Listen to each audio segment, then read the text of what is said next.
যারা weight loss করতে চান তাদের জন্য কিন্তু ডালিয়া একটা একদম আদর্শ রেসিপি। ডালিয়া ওয়েট লসের জন্য খুবই উপকারী, কোষ্ঠকাঠিন্য দূর করে, কোলেস্ট্রল কমায়। ডালিয়ার কিন্তু অনেক গুণাগুণ।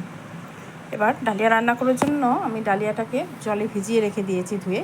এবার সরষের তেল গরম করতে দিয়ে দিলাম জিরে, তেজপাতা, শুকনো লঙ্কা।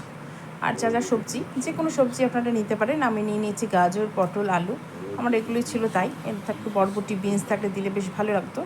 একটু নুন দিয়ে দিলাম, একটু আদা, কাঁচা লঙ্কা, হলুদ, জিরে গুঁড়ো, ধনে গুঁড়ো আর নুন, একটু মিষ্টি দিয়ে এটা ভালো করে জল দিয়ে এবারকে কষাবো। কষানো বেশ হয়ে আসলে আমি একটু ক্যাপসিকাম দিয়ে দিচ্ছি। আমার কিন্তু ক্যাপসিকাম খুব ভালো লাগে, ওর জন্য একটু ক্যাপসিকাম দিয়ে দিলাম। এটা ভালো করে এবারে কষাবো।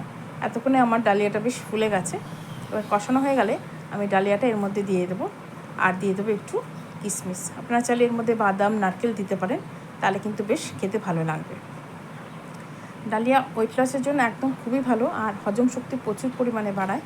এটা যখনই শরীরের মধ্যে যায়, এর মধ্যে থেকে এমন একটা গুণ মিশ্রিত হয় যার জন্য শরীরে সঙ্গে সঙ্গে হজম ক্ষমতাটা বৃদ্ধি পায়।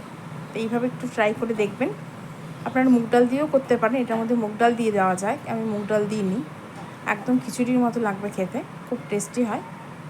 অবশ্যই ট্রাই করবেন, আর কেমন লাগলো জানাবেন। ভালো লাগলে লাইক, কমেন্ট, শেয়ার করবেন।